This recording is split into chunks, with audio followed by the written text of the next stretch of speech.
Haleluya, shalom setiap anak-anak Tuhan yang ada saat hari ini. Biarlah kita memasuki hadirat Tuhan. Keadaan apapun saat hari ini yang menimpa seluruh dunia, tetapi Tuhan Yesus berkuasa. Kuasanya yang sungguh luar biasa bekerja di dalam hidup kita. Haleluya. Dan pada saat hari ini, mari kita lebih memasuki hadirat Tuhan. Kita bersyukur kepada Tuhan.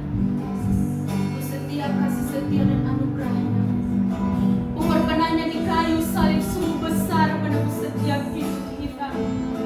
Oh, terima kasih Tuhan. Haleluya Yesus. Ucapkan syukur daripada setiap hatimu. Angkat setiap jiwamu saudaraku. Oh, haleluya Yesus. Syukur hanya bagimu Tuhan.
tidak ada Bapa yang kami dapatkan dari dunia ini, dan tidak akan pernah ada Tuhan kasih yang seperti Engkau berikan kepada kami Bapa.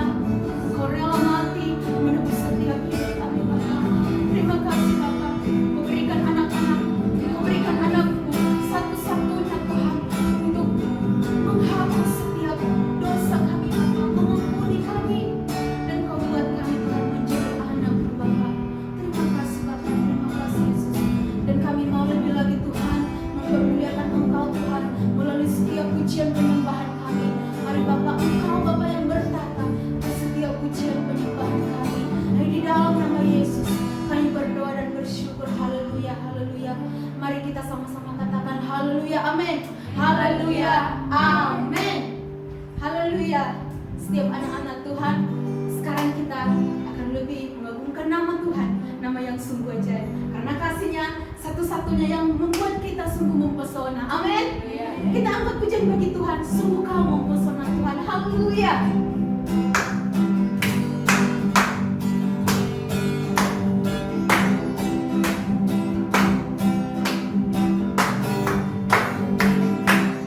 Sungguh Kau mempesona, segala perbuatanmu hapuskan raguku.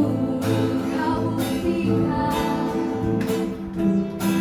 buktikan kasih-Mu.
tujuan mendapatkan mahkota kekal. Kami terima kuasa-Mu Tuhan, kami terima kemenangan yang Engkau sediakan untuk kami bawa di setiap langkah.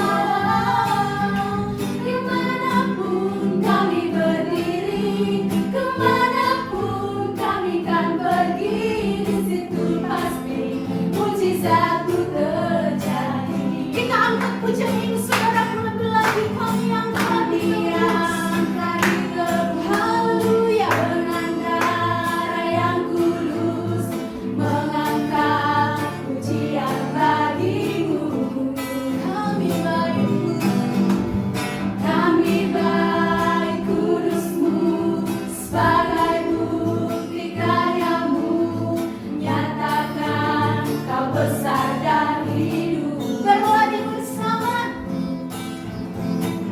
berlari sampai tujuan mendapatkan mahkota kekal. Kami terima kuasa-Mu Tuhan, kami terima kemenangan yang Engkau sediakan untuk kami bawa di setiap langkah.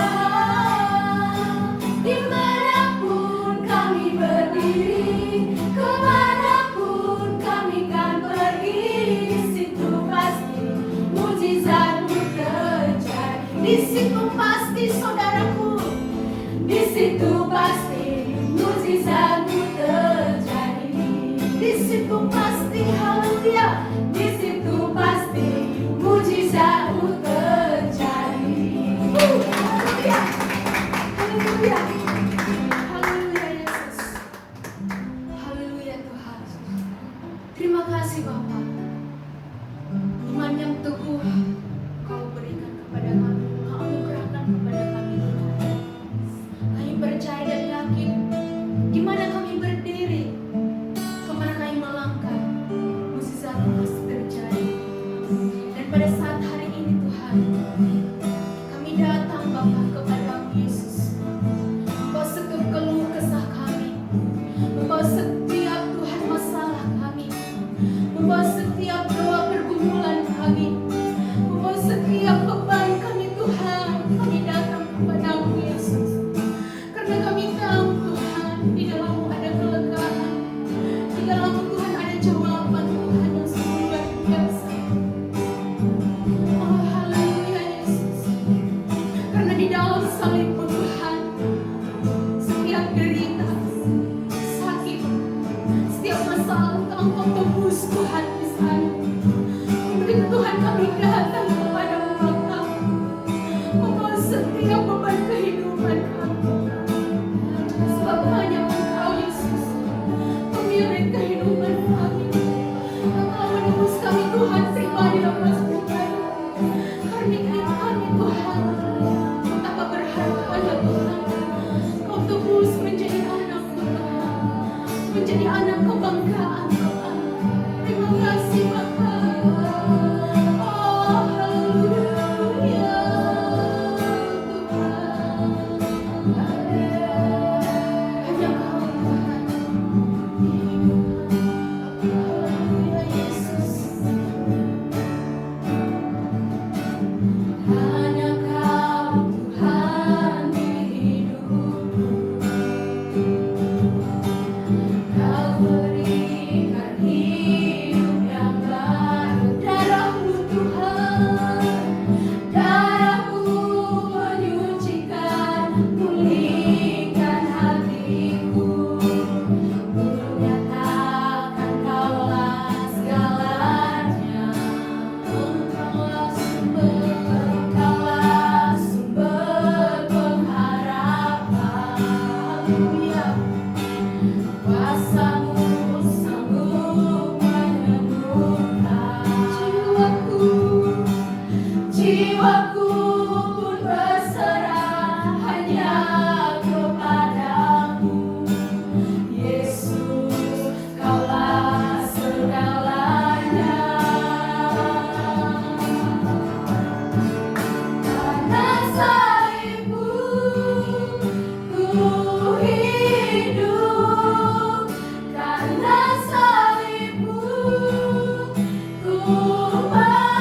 Hanya Kau Tuhan.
mukjizat-Mu.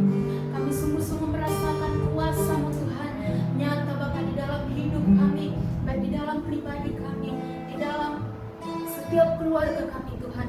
Mukjizat-Mu sungguh nyata. Terima kasih Bapa, terima kasih Yesus. Dan pada saat hari ini Tuhan, kami rindu Tuhan mendengarkan firman-Mu. Urapi Tuhan setiap firman-Mu Tuhan yang akan kami dengarkan. Urapi Tuhan yang memberitakan setiap daripada firman-Mu. Biarlah firman-Mu Tuhan biarlah firman-Mu Tuhan berkuasa atas hidup kami Bapa. Terima kasih Bapa, mengubahkan setiap hidup kami. Dengan kematian-Mu Tuhan, kami bangun Tuhan. Dengan kematian-Mu Yesus, kami menyadari betapa besar kasih-Mu Bapa atas setiap hidup kami. Hanya di dalam nama Yesus, kami siap menerima berkat-Mu hari ini melalui firman-Mu. Haleluya, haleluya. Mari kita sama-sama katakan haleluya, amin. Haleluya, amin. Shalom, salam Paskah buat semua anak-anak Tuhan yang ada di PCC Nilai dan PCC Mantin, beserta dengan anak-anak Tuhan yang mendengarkan live streaming ini. Selamat Paskah buat kita semua. Saudara-saudari yang saya kasih dalam nama Tuhan, saya yakin semua anak-anak Tuhan berada di dalam kesehatan yang baik dan aman dalam perlindungan Tuhan kita Yesus Kristus. Saudara-saudara, hari ini kita kembali berjumpa di dalam ibadah online Sempena Ibadah Jumat Agung ataupun Paskah. Saudara, setiap kali kita memperingati hari kematian Tuhan Yesus Kristus, kematiannya tidak terlepas daripada salib. Sebabnya, sebelum kita mendengarkan firman Tuhan pada pagi hari ini, mari kita mendengarkan pujian yang satu ini.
Amin. Haleluya.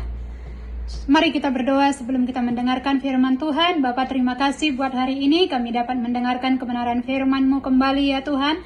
Terima kasih buat setiap pujian bahwa salib-Mu ya Tuhan sungguh luar biasa. Bapa, pada pagi hari ini kami mau duduk di kaki-Mu Tuhan, mendengarkan Engkau berfirman bagi kami sempena Jumat Paskah ini ya Tuhan.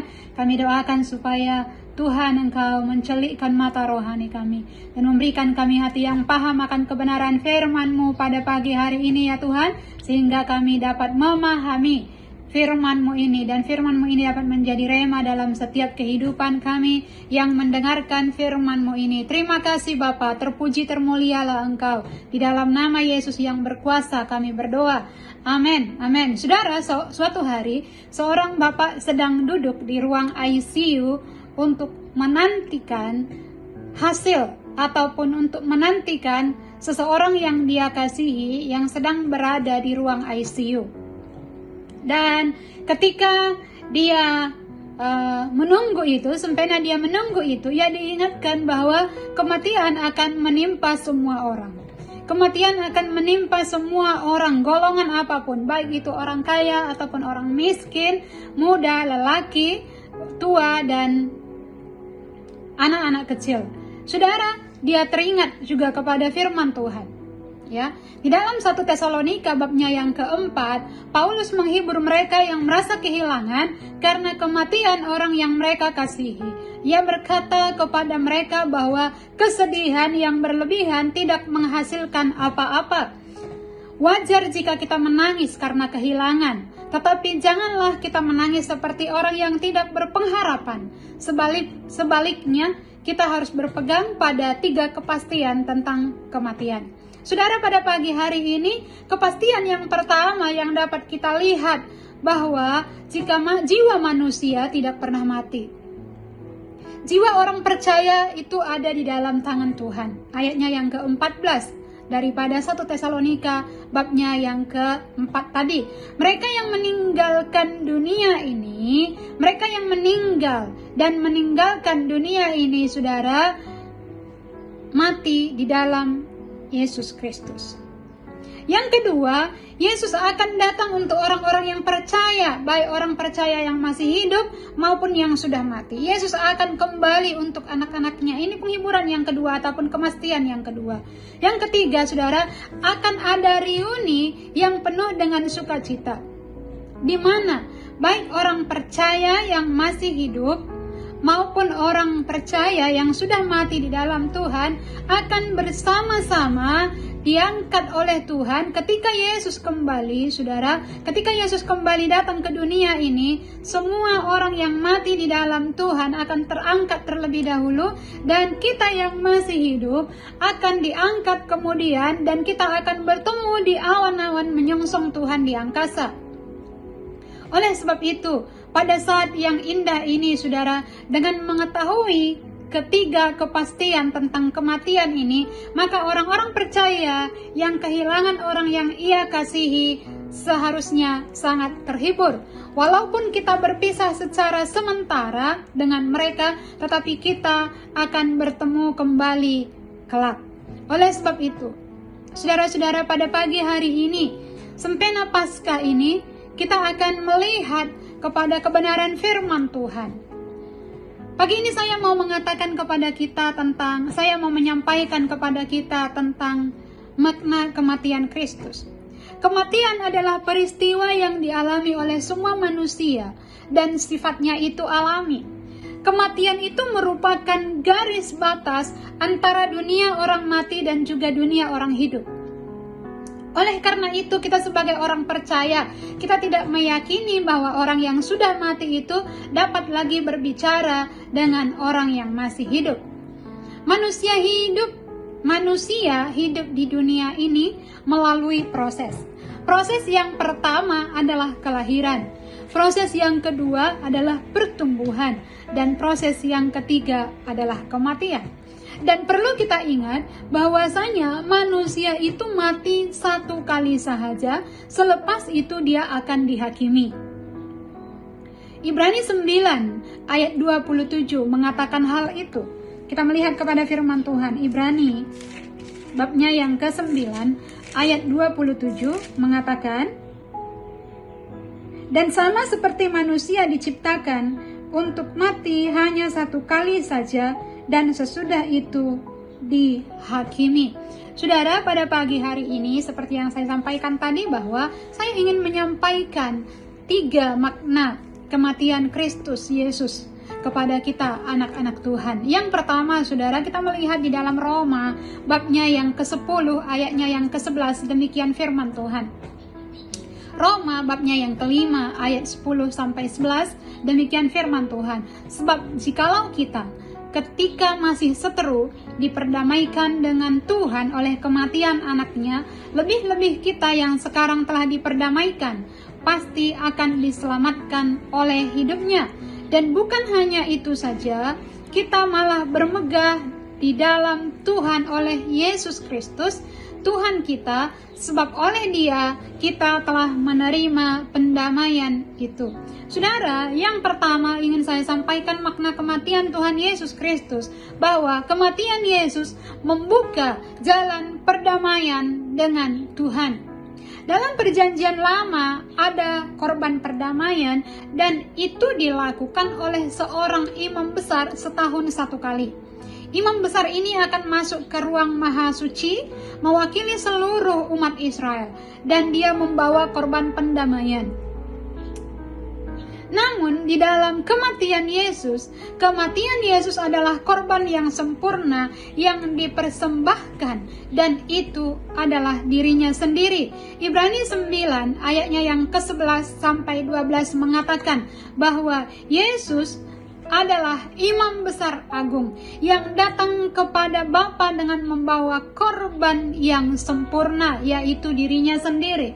Dalam konteks inilah Rasul Paulus mengatakan bahwa kematian Kristus sebagai jalan pendamaian di dalam Roma 3 ayatnya yang ke-25. Roma 3 ayatnya yang ke-25, demikian firman Tuhan.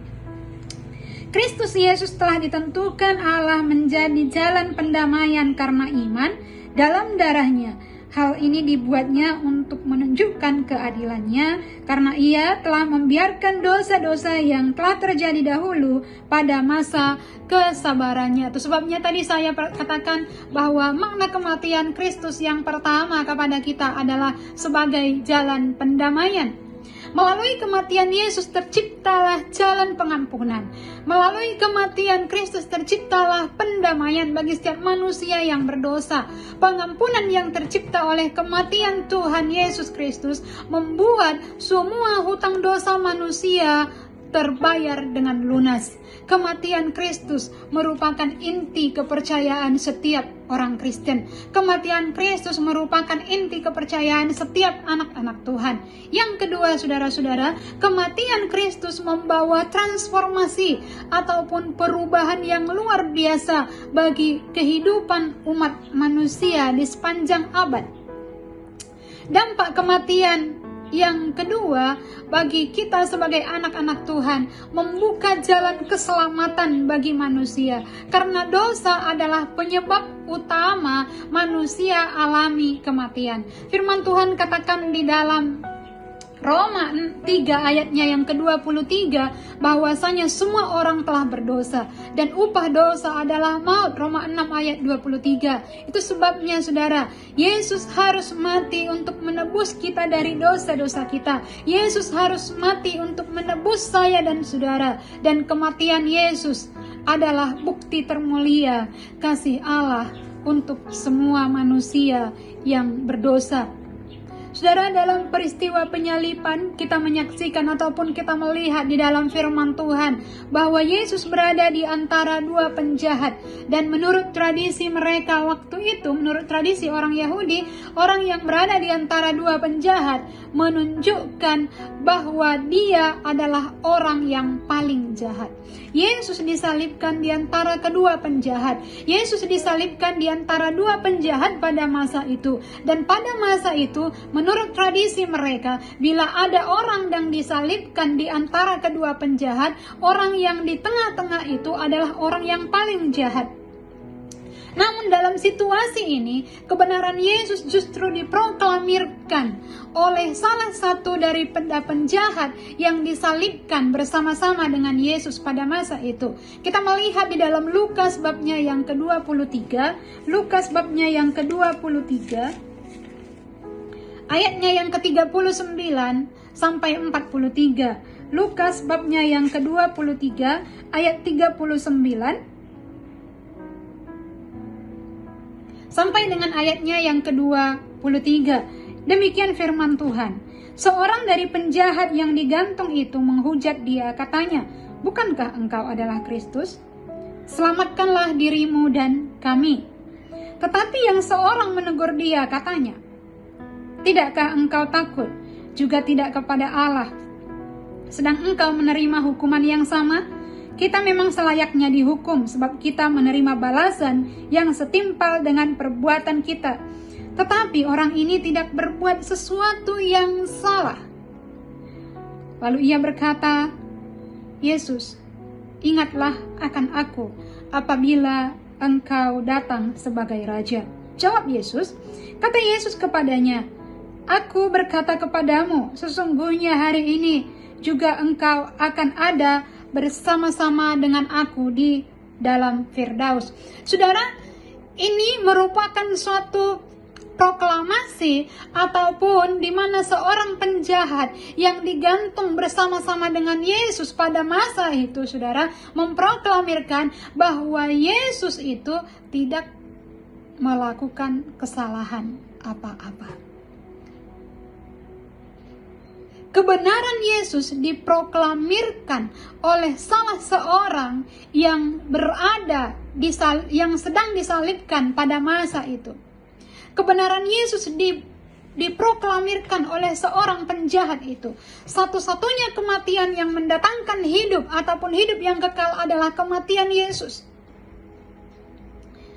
Itu sebabnya, saudara, kita perlu menghargai setiap pengorbanan Yesus dalam kehidupan kita. Kita perlu menghargai apa yang Yesus sudah lakukan dalam hidup kita, apa yang Yesus sudah lakukan bagi umat manusia. Pengorbanan Yesus ini sangat berharga. Pengorbanan Yesus itu sangat bernilai, sangat mahal harganya. Tidak dapat dibayar oleh apapun, tidak dapat dibalas oleh apapun. Itu sebabnya, saudara, saya mengajak kita semuanya, sempena Jumat Agung ini, jangan menyanyiakan masa ini, jangan menyanyiakan kesempatan yang Tuhan berikan ini kepada kita. Mari kita senantiasa sadar, mari kita senantiasa mengucap syukur buat semua pengorbanan Tuhan dalam kehidupan kita. Anugerah Tuhan yang luar biasa ini, saudara, mengubahkan kehidupan manusia di sepanjang abad. Bagi setiap orang yang mau menerima pengampunan dari Tuhan, hanya Yesus yang dapat melakukannya. Bagi setiap orang yang berdosa yang perlukan pengampunan, hanya di dalam Yesus ada pengampunan. Hanya di dalam Yesus ada pengampunan. Dan Yesus sudah pun melakukannya. Yesus sudah pun menunjukkan kasih-Nya kepada kita. Tuhan sudah pun menunjukkan kasih-Nya kepada kita melalui penyaliban Yesus Kristus di Kalvari pada masa itu. Sebabnya kita sebagai anak-anak Tuhan sekarang, mari hargai setiap pengorbanan Yesus dalam hidup kita. Hargai setiap tetesan darah Yesus. Hargai setiap pukulan. Hargai setiap anugerah yang Tuhan tunjukkan, nyatakan di kayu salib bagi setiap kita, saudara-saudara. Penjahat sendiri mengakui bahwa Yesus itu adalah kebenaran. Penjahat itu mengakui kebenaran Yesus justru diproklamirkan oleh orang jahat itu. Dan pada akhirnya juga ketua kepala pasukan yang menyalibkan Yesus itu mengatakan bahwa sungguh dia itu adalah orang benar. Saudara, yang ketiga, makna kematian Yesus membuka pintu anugerah lebar-lebar. Firman Tuhan berkata menjelang kematian Yesus berlangsung 3 keajaiban yang terjadi. Yang pertama, kegelapan meliputi seluruh daerah itu sampai jam 3. Matahari tidak tahan.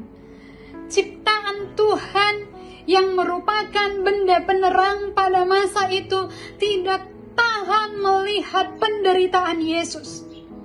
tidak tahan melihat Yesus digantung, disalibkan pada masa itu. Sehingga apa yang terjadi pada masa itu, keajaiban terjadi, yaitu kegelapan meliputi seluruh daerah itu. Keajaiban yang kedua adalah terbelahnya tirai bait suci dari atas ke bawah. Tirai bait suci ini adalah yang memisahkan antara ruang maha suci dengan ruang suci. Di ruang maha suci itu, Saudara, Yesus, Tuhan, tinggal di sana. Dan disinilah tadi dikatakan di dalam perjanjian lama, imam mempersembahkan korban perdamaian untuk setiap umat Israel. Tirai itu merupakan suatu pembatas, tetapi ketika Yesus disalibkan, tirai itu terkoyak dari atas sampai ke bawah. Tidak ada lagi pembatas antara ruang maha suci dengan ruang suci. Dengan kata lain, Saudara, tidak ada lagi pembatas antara kita dengan Tuhan. Kita tidak lagi dibatasi oleh setakat korban sahaja. Kita boleh langsung bersekutu dengan Tuhan. Kita boleh langsung berdoa kepada Tuhan. Kita boleh langsung berkata-kata kepada Tuhan. Jikalau kita mau minta ampun kepada Tuhan, kita tidak perlu lagi korban persembahan. Kita tidak perlu lagi memberikan korban kepada pendeta ataupun hamba Tuhan supaya beliau mendoakan kita. Tidak perlu. Tapi sekarang, sejak kematian Yesus, tidak ada lagi pembatas. Pembatas itu sudah pun terkoyak. Dengan kata lain, Tuhan tidak mau. Tuhan tidak nyaman tinggal di ruang maha suci itu bersendirian, tetapi Dia mau bersekutu dengan umatnya secara langsung. Dia mau bersekutu dengan umatnya secara langsung. Tuhan sudah tidak nyaman lagi bersendirian di dalam ruang maha suci itu. Tabir itu terkoyak, tabir itu tersobek dari atas sampai ke bawah. Dia mau berdiam di dalam kita sebagai gerejanya. Dia mau berdiam dalam hidup kita sebagai umatnya yang sudah ditebus dengan kuasa darah Yesus Kristus. Dan kita seharusnya menyadari akan kebenaran ini, supaya setiap kita dibebaskan, supaya setiap kita menerima pengampunan daripada Tuhan. Dan keajaiban yang ketiga adalah gempa bumi. Terjadi gempa bumi, saudara-saudari. Ini bukan satu perkara yang selalu terjadi bila ada seseorang yang meninggal, tidak. Tetapi peristiwa ini adalah peristiwa yang istimewa. Peristiwa Jumat Agung adalah peristiwa yang berbeda daripada Jumat yang lain. Itu sebabnya, saudara yang saya kasihi dalam nama Tuhan, bila saya merenungkan ketiga perkara ini, ia yang membuat saya menyadari bahwa kematian Yesus ini merupakan satu peristiwa yang tidak boleh dilupakan oleh setiap anak-anak Tuhan. Kita bersyukur melalui karyanya yang luar biasa ini, saya dan saudara diperdamaikan dengan Tuhan. Hidup saya dan saudara diubahkan oleh Tuhan. Kita ditransformasi, hidup kita ditebus dari lembah kekelaman masuk kepada terang Tuhan yang ajaib. Dosa-dosa kita diampuni oleh Tuhan Yesus Kristus. Dan pintu anugerah terbuka kepada kita lebar-lebar. Tidak ada pembatas lagi antara manusia dengan Tuhan. Kita boleh langsung berseru kepada Tuhan. Kita boleh langsung berdoa kepada Tuhan. Kita boleh langsung berkata-kata dengan Tuhan. Melalui kematian Yesus Kristus, tirai itu sudah pun terbelah dua dari atas sampai ke bawah. Semua kita sudah bebas untuk bersekutu dengan Tuhan. Oleh sebab itu, saudara-saudara yang saya kasihi di dalam nama Tuhan, saat yang indah ini saya mau mengajak kita semua merenungkan kebenaran firman Tuhan ini. Kebenaran firman Tuhan yang singkat ini. Mari kita merenungkan betapa besarnya kasih Tuhan buat saya dan saudara. Mari kita merenungkan betapa besarnya karya Kristus buat saya dan saudara. Seorang penjahat sendiri mengakui bahwa Yesus itu benar. Dan dia rela disalibkan untuk umat yang berdosa. Dia rela memikul setiap pelanggaran kita. Dia rela menanggung setiap dosa-dosa itu dan memikulnya di kayu salib, supaya saya dan saudara beroleh pengampunan, beroleh pendamaian, dan beroleh anugerah yang luar biasa daripada Yesus Kristus. Saudara, pagi ini kematian Tuhan memperdamaikan kita. Kematian Kristus memperdamaikan kita dengan Bapa. Kematian Kristus mengubah hidup kita. Kematian Kristus Yesus memberikan kita hidup yang kekal. Setiap orang yang percaya kepada Yesus Kristus diberikannya hidup yang kekal. Pertanyaan saya pada pagi hari ini adalah, maukah kita diperdamaikan dengan Tuhan? Maukah Anda hari ini diperdamaikan dengan Tuhan? Maukah Anda hari ini diubahkan? Maukah Anda hari ini menerima anugerah Tuhan yang berharga ini? Pilihan ada di dalam tangan saudara. Sebabnya saudara, pada pagi hari ini saya sampaikan 3 makna kematian Kristus ini kepada kita sempena Jumat Agung ini. Biarkanlah firman Tuhan ini menjadi rema dalam hidup kita. Mari jangan lupakan setiap kebaikan Tuhan. Mari jangan lupakan setiap karya Tuhan. Mari jangan lupakan anugerah Tuhan itu. Jangan lupakan setiap keajaiban yang Tuhan sudah kerjakan dalam hidup kita. Saudara, renungkan firman Tuhan yang singkat ini. Mari kita berdoa. Bapa dalam surga, pada saat yang indah ini Tuhan, kami bersyukur kepadamu, karena Engkau adalah Bapa kami yang baik. Engkau Tuhan kami yang hebat. Engkau melakukan perkara yang ajaib bagi kami ya Tuhan. Engkau mati di kayu salib untuk menebus setiap kami anak-anak-Mu. Terima kasih Bapa, hati kami bersyukur buat pengorbanan-Mu di kayu salib. Kami berdoa ya Tuhan, biarlah setiap kami menyadari bahwa kematian Kristus memperdamaikan kami dengan Bapa. Kematian Kristus membawa transformasi dalam hidup kami, membawa perubahan dalam kehidupan kami. Dan kematian Kristus membuka pintu anugerah lebar-lebar bagi kami, sehingga kami beroleh pengampunan yang daripada Tuhan. Kami memperoleh kehidupan yang kekal daripada Tuhan. Hanya Yesus yang dapat melakukannya bagi kami. Ya Tuhan, terima kasih buat karya-Mu di kayu salib. Dan terima kasih buat kebaikan-Mu bagi setiap kami, kasih-Mu yang sangat berharga bagi setiap kami ya Tuhan. Kami bersyukur di dalam nama Yesus. Hamba berdoa buat setiap sidang jemaat Tuhan, PCC Nilai dan PCC Mantin, dan setiap telinga yang mendengarkan firman Tuhan ini melalui live streaming ini. Hamba berdoa ya Tuhan, ulurkan tangan-Mu yang ajaib, memberkati mereka masing-masing, menguatkan mereka. Sentuhlah hati mereka ya Tuhan, bagi mereka yang sudah menyanyiakan anugerah Tuhan selama ini. Aku berdoa Bapa, biarlah kasih-Mu sekali lagi datang Tuhan, mengubahkan hidup mereka, mentransformasi kehidupan mereka, dan biarlah mereka Tuhan menerima anugerah itu dalam kehidupan mereka, dan menghargai setiap pengorbanan Yesus dalam setiap kehidupan mereka. Bapa, terima kasih. Kami bersyukur ya Bapa buat kebenaran firman-Mu ini ya Tuhan, dan biarlah ini menjadi rema dalam kehidupan kami. Berkati seluruh umat-Mu di mana juga mereka berada ya Tuhan, dan kuatkan dan teguhkanlah mereka. Hamba berdoa di dalam nama Tuhan Yesus Kristus yang ajaib. Kami mengucap syukur dan berdoa. Haleluya. Amin. Shalom. Tuhan memberkati kita semuanya. Selamat Hari Paskah.